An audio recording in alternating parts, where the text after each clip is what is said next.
कहानी की शुरुआत होती है कनिका से, जो एक आत्मनिर्भर और आत्मविश्वासी लड़की है। वह अहमदाबाद में मैनेजमेंट की पढ़ाई कर रही थी और अपने भविष्य को लेकर बहुत गंभीर थी। एक शाम को वह अपने होम टाउन से अहमदाबाद लौटने के लिए स्टेशन पर बैठी होती है। तभी पूरव नाम का एक आकर्षक रहस्यमयी लड़का उसके पास आकर बैठता है। बातचीत कम होती है, लेकिन दोनों के बीच एक अजीब सा कनेक्शन महसूस होता है। जब ट्रेन चलने लगती है तो कनिका की चप्पल टूट जाती है और वह गिरने लगती है। तब पूर्व उसे बचा लेता है। इस छोटी सी घटना के बाद दोनों के बीच एक रिश्ता बन जाता है। जब ट्रेन चलती है तो 5 लोग उनके कंपार्टमेंट में घुस आते हैं। उनकी हरकतों से कनिका असहज महसूस करती है।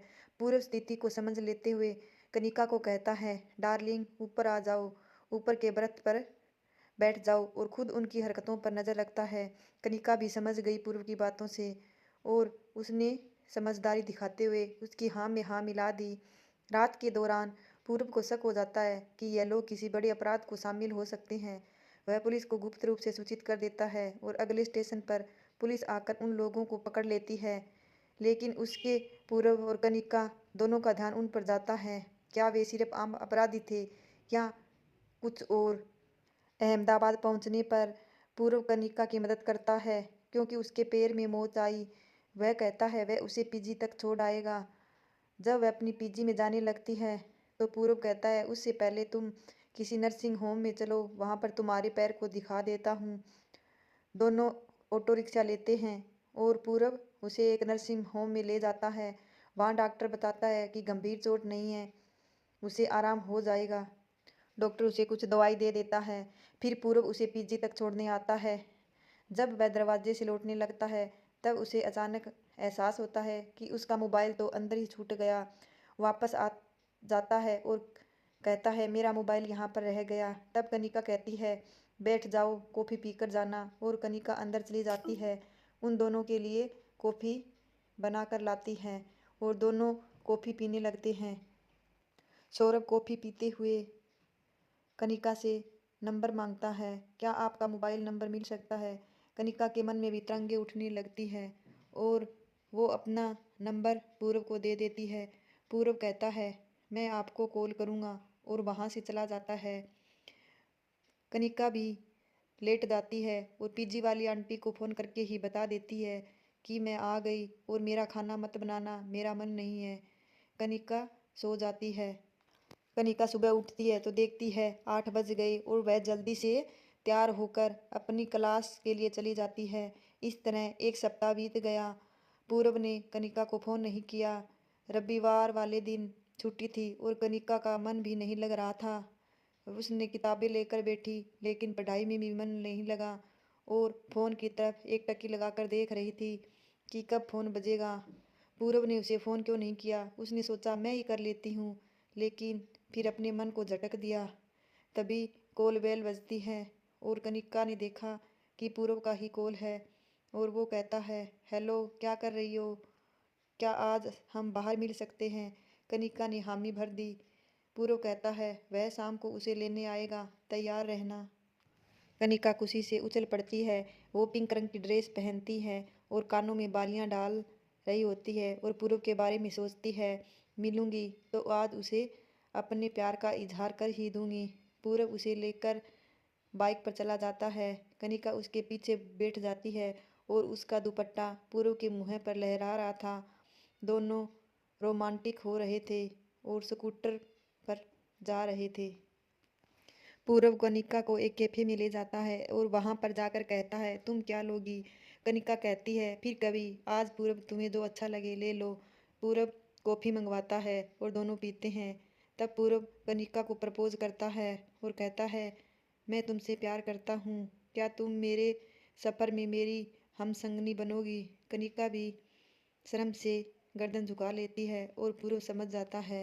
इस तरह दोनों की मुलाकातें होने लगी, लेकिन उनके प्यार में बहुत बड़ी रुकावट थी, इन दोनों का स्टेटस लेवल का, क्योंकि अनिका एक साधारण परिवार की थी और पूरब एक अमीर बिजनेसमैन का छोटा भाई था, जिसके परिवार के हीरो का बड़ा व्यापार था। उसका भाई का बड़ा नाम था। उसका भाई बड़ा सख्त और बिजनेस माइंडमैन व्यक्ति था। जब उसे पता चलता है कि पूर्व एक साधारण परिवार की लड़की से मिल रहा है, तब वह पूर्व पर बहुत नाराज हो जाता है और पूर्व को चेतावनी देता है कि वह कनिका से दूर रहे, यही उसके लिए अच्छा है। उसे अपने स्टेटस से नीचे शादी नहीं कर सकता। लेकिन पूरब अपनी भाई की बात को अनसुना कर देता है। पूरब और कनिका की मुलाकातें बढ़ती जाती है। दोनों एक दूसरे से प्यार करने लगते हैं, लेकिन पूरब अपने परिवार के दबाव में भी उलझा हुआ रहता है। एक दिन पूरब कनिका को लेकर बाहर मोटरसाइकिल पर घूमने जा रहा था। तभी कुछ हमलावरों ने उन पर हमला कर दिया और गोली कनिका को छूते हुए पूरब की बाजू में लग जाती है। पूरब वहीं गिर जाता है। कनिका यह देखकर बहुत घबरा जाती है और वो आसपास राहगीरों से मदद मांगती है। फिर कनिका पुलिस को फ़ोन कर दी है और पुलिस एम्बुलेंस लेकर वहां पर आ जाती है और सौरभ को पूरब को लेकर वहां से चली जाती है। फिर हॉस्पिटल में जाकर डॉक्टर बोलते हैं कि पूरब की हालत बहुत नाजुक है, उसे ब्लड की जरूरत पड़ेगी। तो कनिका का ब्लड पूरब से मैच हो जाता है और वह अपना ब्लड दे देती है। कहती है, डॉक्टर साहब पूरब को बचा लीजिए, चाहे मेरी जान चली जाए। डॉक्टर कहते हैं, रिलैक्स, पूरब ठीक हो जाएगा। पुलिस हमलावरों को पकड़ लेती है।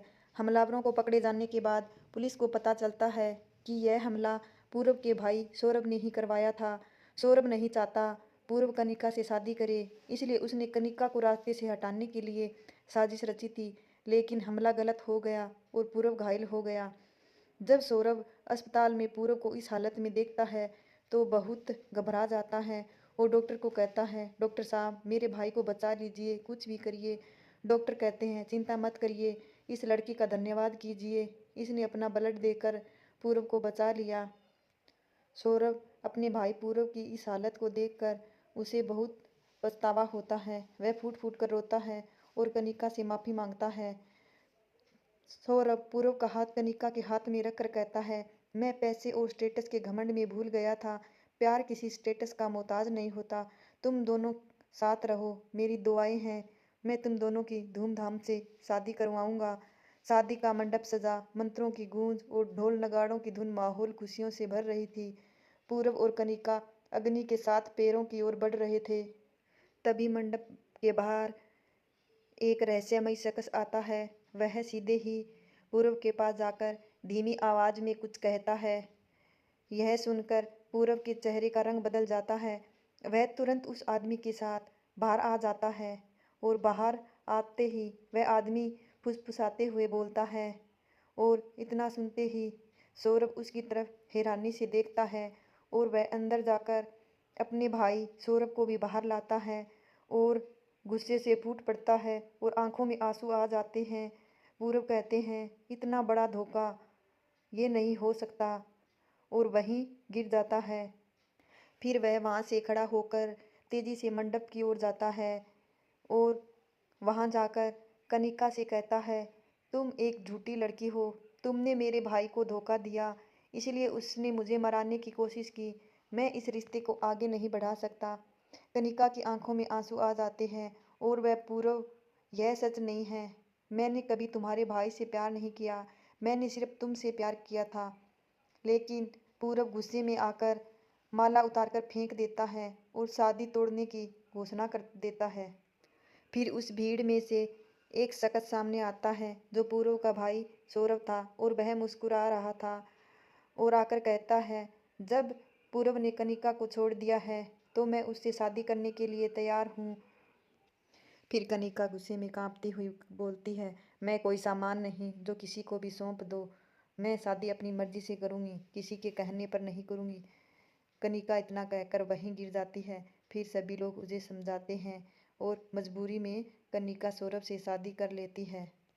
लेकिन वो अपनी उस सुहागरात वाले दिन सौरभ से साफ कह देती है, हमारा ये रिश्ता मजबूरी में हुआ है, मैं इससे कभी सहमत नहीं हूँ, मैं सिर्फ पूरब से प्यार करती हूँ, तुमने धोखे से मुझे छीना है, मैं तुम्हारी कभी नहीं हो सकती। सौरभ कहता है, जब तक तुम्हारी इजाज़त नहीं मैं तुम्हें कुछ नहीं कहूँगा। कई दिन बीत गए लेकिन कनिका का दिल अभी भी उलझा हुआ था। उसके मन में कई सवाल थे जिनका जवाब उसे केवल पूरब से ही मिल सकता था। वह अक्सर उसे दूर से देखती, उसके हाव भाव पढ़ने की कोशिश करती और अनजाने में उसका पीछा भी करने लगती थी। एक दिन पूरब फोन पर बात कर रहा था। मैं हॉस्पिटल अभी पहुंचता हूँ जी डॉक्टर साहब। कनिका चुपचाप सुन रही थी।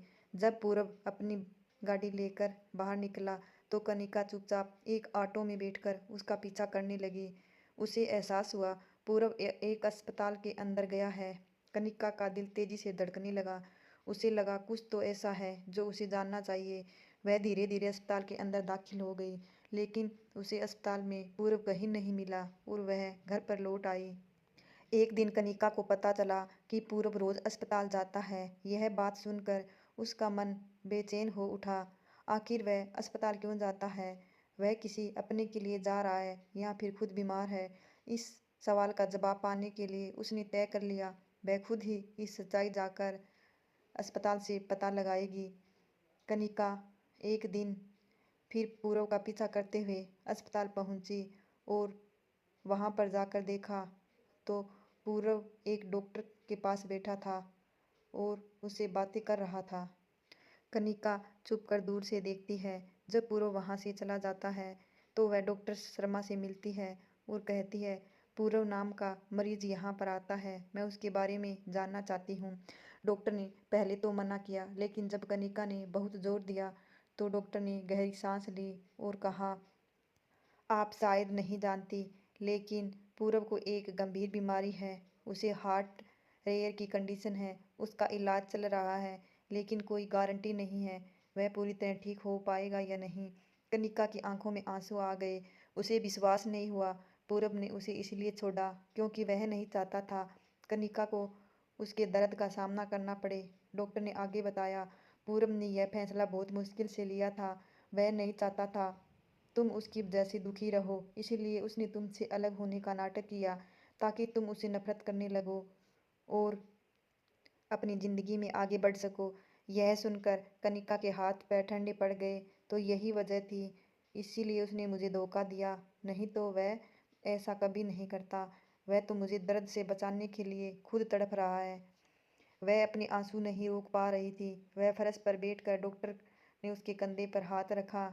अब तुम्हें तय करना है, तुम क्या करना चाहती हो? क्या तुम उसको उसके हाल पर छोड़ दोगी या फिर उसके साथ हर कदम पर खड़ी रहोगी? कनिका का दिल तेजी से धड़क रहा था। उसने खुद को संभाला और फैसला लिया, वह पूरब को इस दर्द में अकेला नहीं छोड़ेगी। कनिका को अब समझ आ गया, उसकी आंखों में आंसू थे इसीलिए, लेकिन दिल में एक नया हौसला भी था। मैं अब पूरब को अकेला नहीं छोड़ूंगी, वह मेरी जिंदगी का सबसे अहम हिस्सा है। कनिका सीधे पूरब के अपार्टमेंट में पहुंची। उसने दरवाज़ा जोर से खटखटाया। कुछ देर बाद दरवाज़ा खुला और सामने कमजोर थका हारा पूरब खड़ा था। कनिका, तुम यहाँ क्यों आई हो? पूरब की आवाज़ कांप रही थी। तुम्हें क्या लगा तुम मुझे छोड़ दोगे और मैं कुछ भी नहीं करूँगी? मुझे सब कुछ पता चल गया है पूरब, तुम्हारी बीमारी के बारे में, तुम्हारी कुर्बानी के बारे में। तुमने मुझे इसलिए छोड़ा ना ताकि मैं तकलीफ न सहूँ, लेकिन क्या तुमने सोचा तुम्हारे बिना मैं कैसे जीऊँगी? पूरब की ने नजरें झुका ली। कनिका, मैं नहीं चाहता था कि तुम मेरे साथ तकलीफ सहो। कनिका ने उसका हाथ पकड़ा। अगर हम प्यार करते हैं तो तकलीफें भी साथ सहेंगे, खुशियाँ भी साथ बांटेंगे। तुमने मुझे अपनी ज़िंदगी से दूर करने का फैसला तो कर लिया, लेकिन मैं तुम्हें अपनी ज़िंदगी में जाने नहीं दूंगी। कनिका ने ठान लिया वह पूरब का इलाज कराएगी। उसने डॉक्टरों से सलाह ली और एक अच्छे अस्पताल में पूरब का इलाज शुरू किया। धीरे धीरे इलाज ने असर दिखाना शुरू कर दिया। पूरब की तबीयत में सुधार होने लगा और वह फिर से हंसने लगा और ज़िंदगी की तरफ लौटने लगा। कुछ महीनों बाद जब पूरब पूरी तरह से ठीक हो गया तो उसने कनिका को कहा, कनिका, तुम्हारा मेरे साथ इस तरह रहना ठीक नहीं है। तुमने मेरे भाई से शादी की है, इस नाते से तुम मेरे भाभी हो। तभी सौरभ वहाँ पर आ जाता है और पूरब से कहता है, यह शादी मैंने तुम्हारे कहने पर की थी। अगर उस दिन तुम मुझे मजबूर नहीं करते तो मैं कनिका से कभी शादी नहीं करता। इसीलिए आज तुम अब ठीक हो, सब प्रॉब्लम दूर हो गई है, तो मैं कनिका को तुम्हें सौंपता हूँ। कनिका सिर्फ तुम्हारी है, उसने तुमसे ही प्यार किया था। दोनों एक दूसरे के गले लगे और फूट फूट कर रोने लगे। इस बार न कोई साजिश थी न कोई झूठ, बस सच्चा प्यार था। एक भव्य शादी हुई जहाँ दोनों ने एक दूसरे से वादा किया वे अब कभी अलग नहीं होंगे। और पूरब को अपनी गलती का एहसास हुआ और उसने फिर से कनिका से माफ़ी मांगी। शादी के बाद पूरब और कनिका ने एक नई जिंदगी की शुरुआत की, प्यार विश्वास के साथ। सच्चा प्यार कभी नहीं हारता, वह हर मुश्किल को पार कर लेता है। इस कहानी से हमें यही शिक्षा मिलती है।